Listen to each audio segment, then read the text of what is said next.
Hey guys, welcome back to another Strictly Auburn episode. We are talking about the LSU Tigers, a big matchup for Auburn after a gimmicky win for against the Missouri Tigers last week. We're here on Stanford Lawn enjoying the beautiful weather. How are you feeling, Jake? I'm feeling good. I mean, last week was as bad of a win as you can have. It kind of felt like both teams were trying their hardest to lose. It was a weird game. Yeah, Auburn came out on top, so can't complain. That's about all. If there's a W in the win column, that's all that matters. It was a tough game for us, but that was last week. We'll talk about the LSU Tigers right here.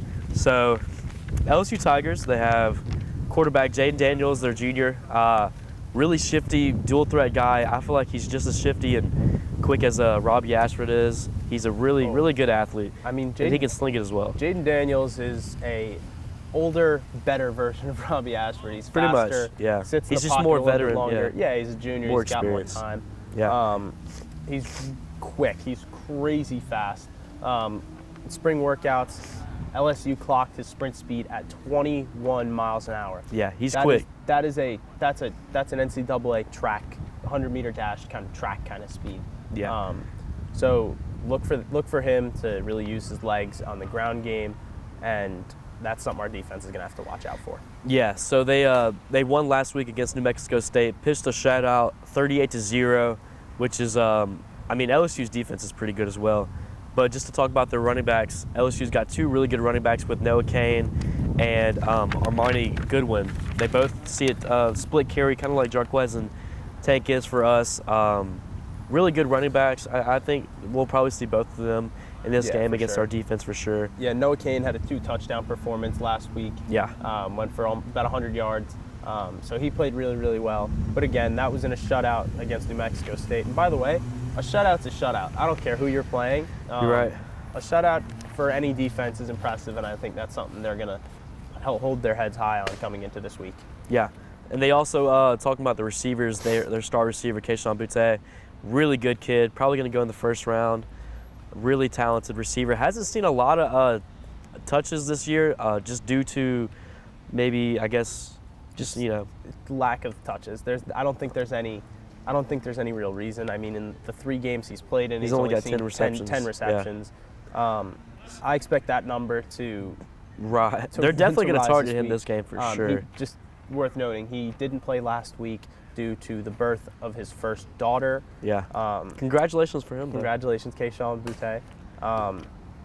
However, I do expect this week, whether it's for his daughter or whatever, I think that I think he's going to really step up this week. Yeah, and so their defense, as I mentioned earlier, pitched a shutout last week. Regardless of which LSU team you're talking about each year, they're always going to have a really star-studded line. Always going to have good DBs. So this defense it's going to test our offense. I mean, with a struggling offense with Auburn, it's really going to push us to our breaking point, and hopefully we'll make some plays. But is there any notable guys on LSU's defense that you? Well, I mean, first of all, as a New York Giants fan, Azeez Ojulari is one of our defensive ends. He went to Georgia, but he does have a younger brother who's at LSU right now, BJ Ojulari. Right, yeah. He missed last week's game due to an injury, so I expect him to come back this week and really be an impact player on that defensive line. I think he's going to play a big role in stopping Auburn's run game. Yeah, so look out for that name. Really big kid. He like you said, he missed last week, but he's been pretty much their star defensive line for the Tigers this year. Brian Kelly's leading them in his first year as LSU's head coach. I mean, Brian Kelly. He was at Notre Dame for 12 years. Won a bunch of games, but not a bunch of big games. Yeah, so, I mean, he 2 college football playoff appearances, 2 losses. Right. 1 to Clemson, 1 to Alabama. Both blowouts, if I remember correctly. Yep.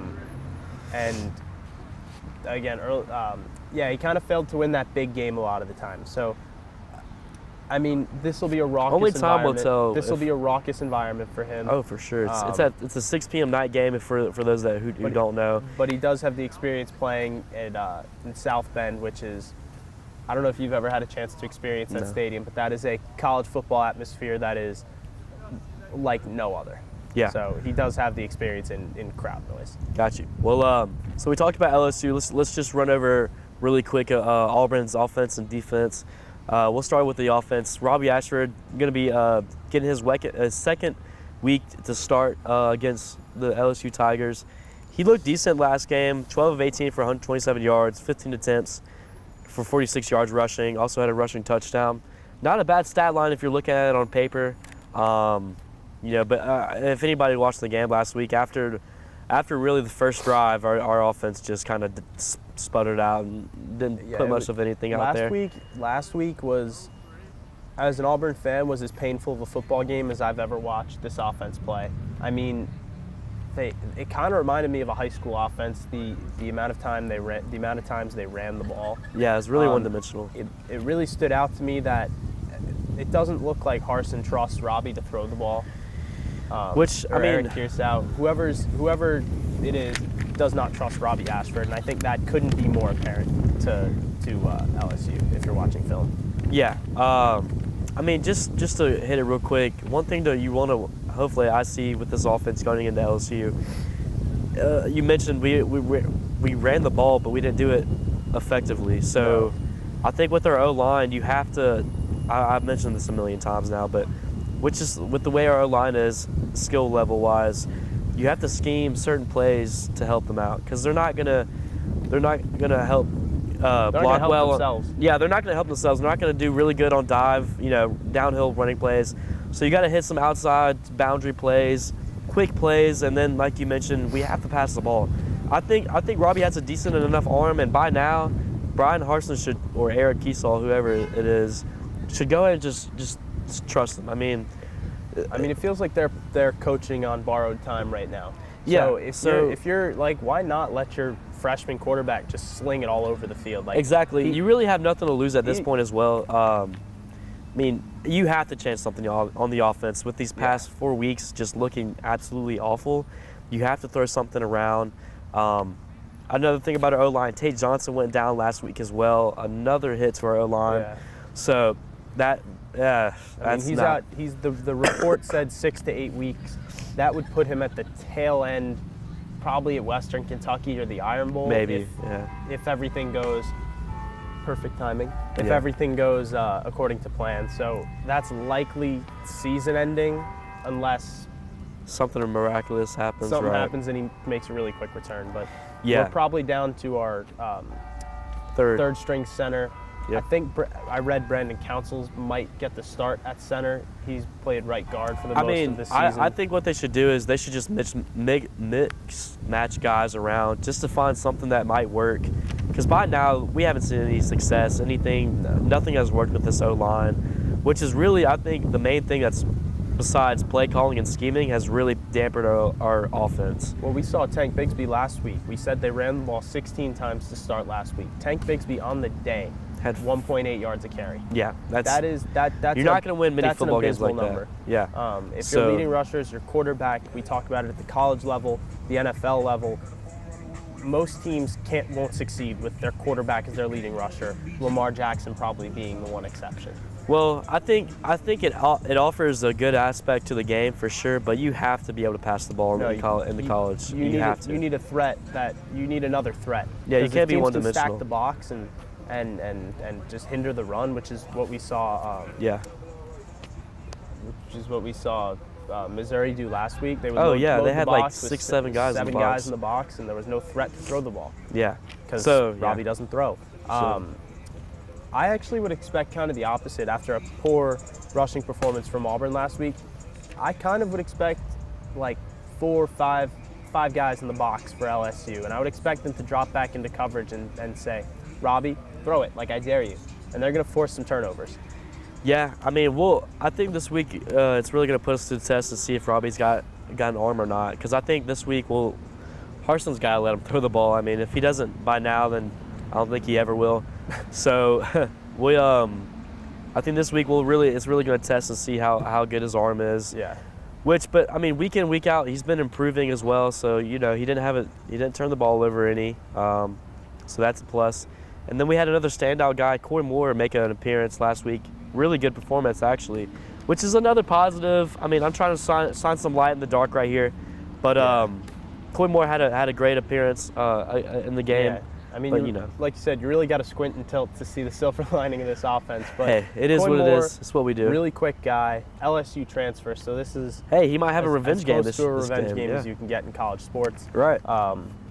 He's quick. Look for Coy Moore and Tank Bigsby to get those screen pass catches when LSU is bringing pressure on those third downs. I would really like to see those two guys get the ball in space, make defenders miss, put their foot in the ground and make some cuts and hopefully break one loose. Yeah, you mentioned Coy Moore. I want to see Javaris Johnson as well. I mean, he's been one of our best receivers this season, and we're just not giving him targets. So I think you want to target, Shed, obviously Javaris Johnson, and then Coy Moore. I think those three guys you want to see a lot, and I guess mixing the tight ends as much as you can. But like I said last week, I'm not really liking the tight end personnel right now.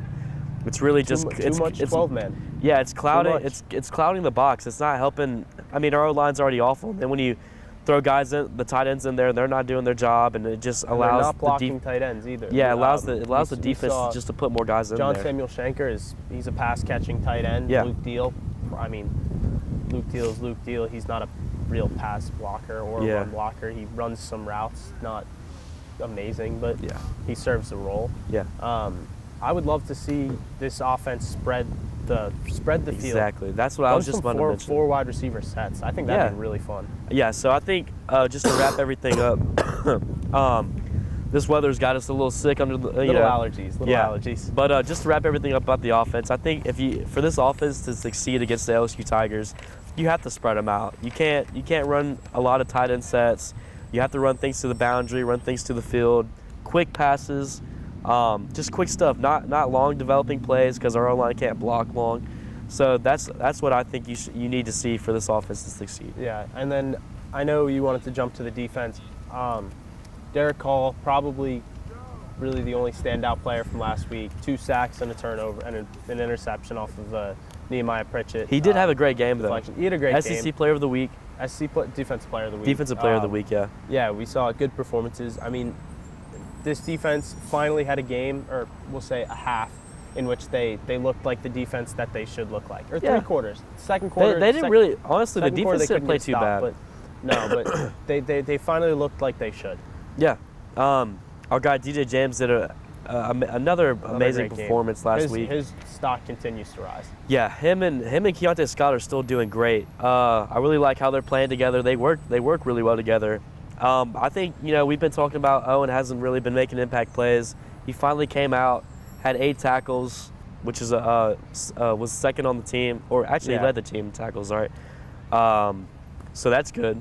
So just look for Derek Hall and Owen just to be those senior leaders on the defense tomorrow and make plays. I want to see Owen Papo go a little more sideline to sideline than he does. Yeah. One of his knocks that's hindered his draft stock a little bit is his range and his speed, because he's a little bit undersized. Yeah. He stands only 6'1" only. Yeah. You said it's like small, but yeah, in the SEC it is. Yeah. For an NFL linebacker, that's a smaller linebacker. Yeah, you're right. I would like to see him play a little more sideline to sideline. Rather than staying in the middle of the field. I would love to see him get out towards the boundaries and make some plays out wide. Yeah. Outside the numbers. Yeah. Hopefully we'll see that against the LSU Tigers, but I think for the defense to succeed, we just have to we're not really hitting our gaps, and we're missing assignments and stuff like that. And that's going to get busted with Jaden Daniels. Exactly. So everyone's going to have to stick to their coverage, stick to their zones, and I would expect to see some spies from D linemen. Owen Papo, I think, and Cam Riley, they're both going to spy a little bit. They're going to stand in that middle of the field and just watch Jaden Daniels. And, I mean, we'll see if they can track him down. I would love to see Papo make those plays. Yeah, hopefully that happens for us. So it would be in our favor if it does. But I think that wraps it up for everything about the offense and the defense. Yeah. I think for this team to succeed, they just, for the offense, have to spread it out, quick plays, things of that nature. Let Robbie use his arm a little bit. And then for the defense, like you said, just have to keep an eye on Jaden Daniels, keep him contained as best you can, and not let him run around all day and find an open receiver. But that's going to lead us into our over-unders, as we usually do, and then we're going to bring in our guy, Connor King, as usual, and we'll talk some of that. So. going on, guys? We're here in our next segment, Over-Unders, and I got my guy Connor King behind the scenes, the dude that makes all the magic happen behind the scenes with the editing. How are you doing, man? I'm doing great. Sweet. Let's get it, Connor. Yes, sir. Let's get it. All right, so the first Over-Under is, well, not really an Over-Under, but just a general question. With Auburn not having a receiver scored a touchdown this season yet, do we see that this game? And if so, who? Connor? I'm being very optimistic here, but Okay. I say yes. I think it'll be Javarius Johnson. He's looked good for the most part, but if our O-line can hold up for 5 seconds, I definitely think that we can get a touchdown. For sure. What about you, Jake? If a wide receiver does catch a touchdown, Javarius Johnson deserves it, but I don't think we get one today. All right. Yeah, I'm gonna say yes as well, agreeing with Connor, but I think my boy Coy Moore is gonna have a great performance this game against his old team, against LSU, kind of a revenge game kind of feel. So yeah, I think he's gonna be the first receiver to catch a touchdown in Auburn's season here. So the next one, defense, over under 2.5 sacks. What do you think, Jake? I'm going to stick with the under. Under? I mean, we haven't had a game where we go over that yet, so Sure. we did Fair look enough. good last week. LSU's offensive line, obviously much better than Missouri. I think we I wouldn't stay say under much better 2.5. now. LSU's offensive line is kind of suspect, I ain't gonna lie. For real. Definitely better than Missouri, though. Maybe. We'll see. What about you, Connor? What do you think? I'm sticking with the under as well. I think we can give pressure to LSU, although I really don't think we're going to get 2.5 sacks today. Yeah, I think we'll have to do the under as well. I think if we get 2 sacks, that's still really good on the defensive line's part. And as long as we keep getting big three and out stops and getting tackles for loss, I think you really don't need 4 or 5 sacks to win a football game. So, and if we can get another turnover as well, that will definitely help us with field position and stuff like That's that. for sure. So I'm gonna go under as well. The next one. So Auburn started off the game last week, 16 straight run plays. How many runs do we see until Robbie's first pass? Over under is 5.5. I would really, really, really hope that it's under that, but I'm going to stick with over just because of what our offense has looked like. Right. I'm praying that it's under that number. Yeah, I completely agree. I really hope it's under as well. It's going to be over. I just don't think there's enough trust in Ashford yet, and there's nothing wrong with Ashford. He's young, and he knows how to run the ball. Like I said earlier, our O-line can't hold up for more than 5 seconds to throw a pass. So even if we're in pass formation, I do expect Ashford to end up going around the corner and running the ball. Well, I'm gonna say under. I think this is the game you see Harsin really all or nothing with Robbie Ashford.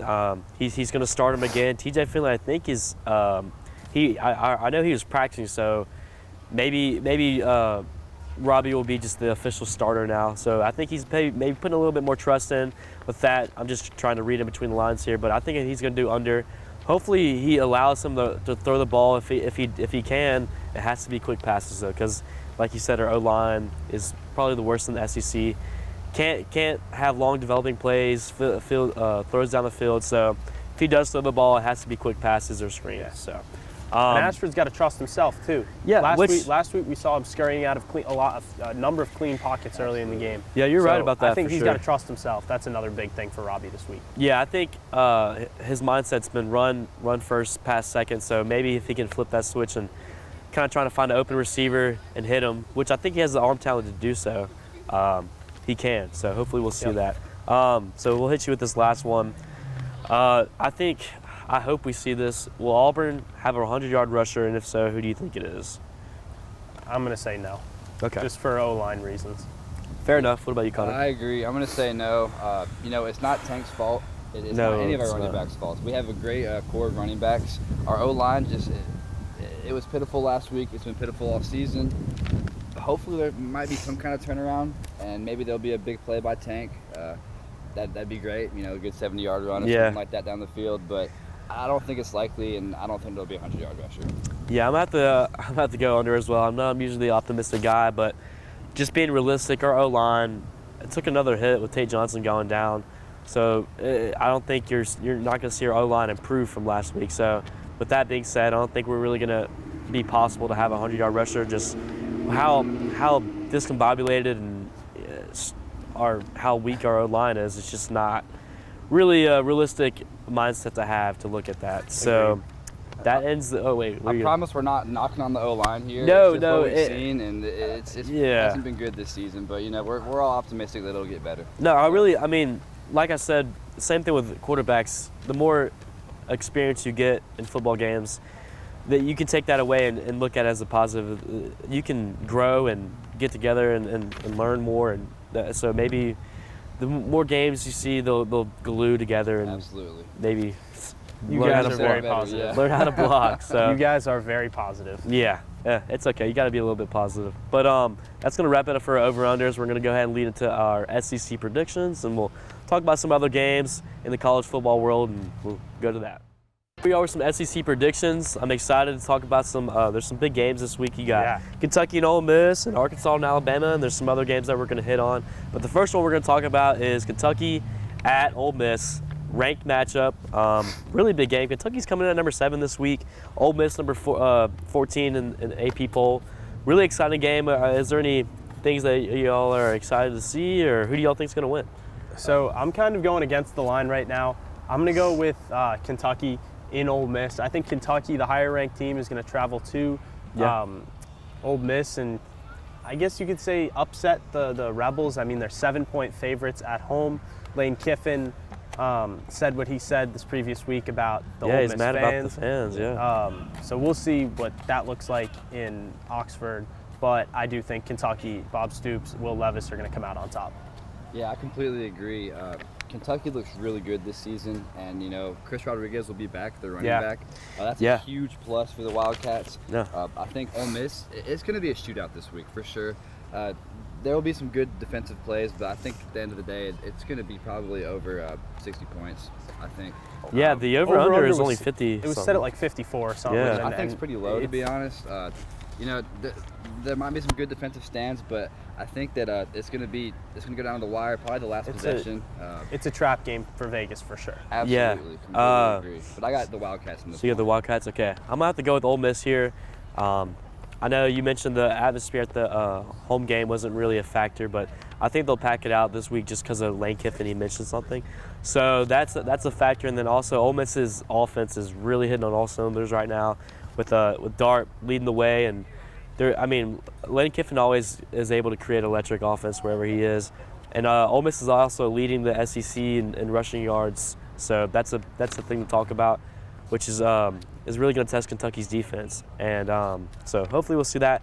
Also, Ole Miss's defense is really good as well. They have more interceptions than touchdowns allowed. So it's going to be a shootout, like you said. But I don't know. The over-under is pretty interesting thing to talk about because you have two powerhouse offenses, but you also have two pretty good defenses as well. So I don't know. I might take the under on the over. Under on the spread there. What do you? I'm probably gonna. I want to say over just because of the team's past histories. That is true, yeah. But like you said, Ole Miss defense is a little bit surprising, I guess. I know, yeah. They to be like this year. Yeah, they're. I think regardless of the over/under, it's going to be probably the most entertaining game to watch this week. For sure, and it's at 11 a.m. That's crazy. But shows you how much of a slate we have this week. Right, yeah. So bright and early, be ready for that game. Another game that's a really, really big game. Might be a trap game for Alabama. Alabama at Arkansas. A lot of people are, I wouldn't say too, not crazy about Alabama, but I don't think they look like an Alabama football team this year. So I think I'm gonna have to. I'm gonna take Alabama on that one, but I think you have Arkansas covering, right? I do have Arkansas. I'm a Bama hater, especially this year. Every year, of course, but Alabama just hasn't looked as complete as they do. I'm not saying they're not a top 4 team. They're a great team, but they're probably a top 2 team. Yeah. Well, if you're comparing them, if you're comparing to Georgia, Georgia looks miles ahead, levels above Alabama right now. So, but so you're mentioning you got Alabama. One of the biggest problems with the Arkansas team as a whole is their secondary. Yes. If Bryce Young really sees his pocket and the receivers open up, it might be a huge problem for the Razorbacks. But I think Jefferson is playing amazing this season. For sure. Arkansas's running game is actually, I think, 9th in the country. Yeah. Right above Alabama. They're at 10. Two great rushing teams this year. I do have Arkansas winning this game. I kind of see it as a similar game to the A&M game last year. Yeah. it would be great to see Arkansas win in Fayetteville. Yeah, for sure. And what do you think? Who do you got? You got Bama, right? I have Alabama winning. I think Arkansas covers a 17.5-point spread, though. I can't bet against Alabama ever. It's you can't. I mean, any Nick Saban-led team is hard to bet against. You're right. They have struggled on the road the past couple of seasons, but they somehow always find a way to win unless they're playing Texas A&M. Right. So I have Alabama winning this one. I actually saw a stat this morning saying Bryce Young has 5 true road games, and 4 of those 5 games have been decided within 4 points. 4 points. I believe. Yeah, I saw that stat as well. So I mean, whenever you're looking at this, 4 wins. yeah, when you're looking at this game, that's one thing you want to look at is Alabama's consistency on road games. They really don't play great. Took them to 4 overtimes last year in Jordan-Hare with a banged up TJ Finley. So yeah.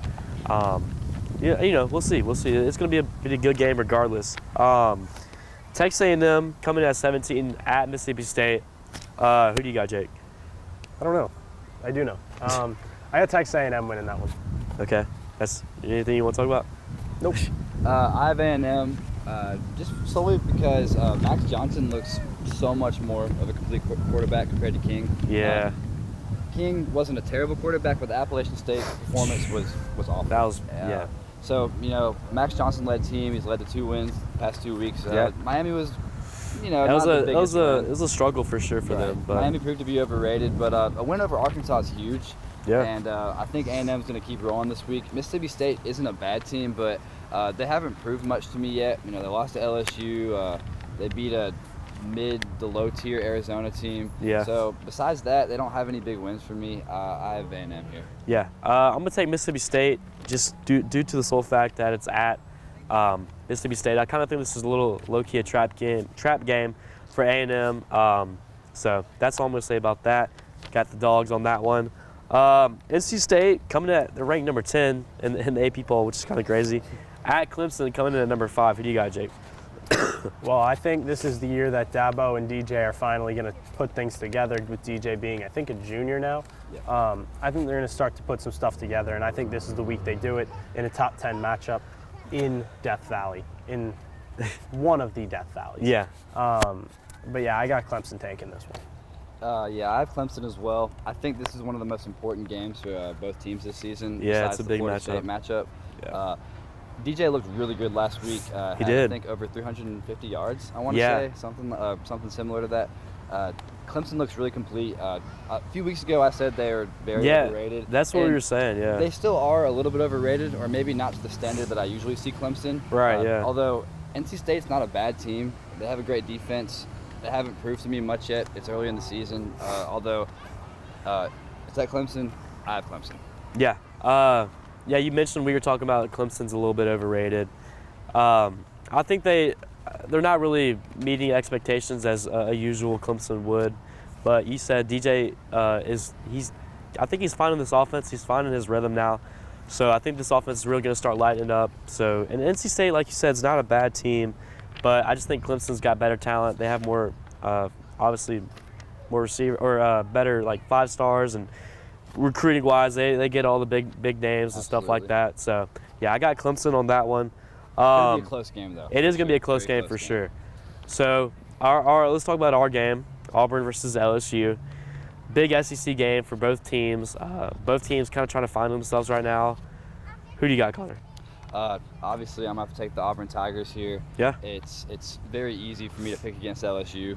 I think it'll be a close game. LSU looks really good. They've been spinning since the Florida State loss, and I know that fired them up for the rest of the season. I think key components this week is to just play conservative.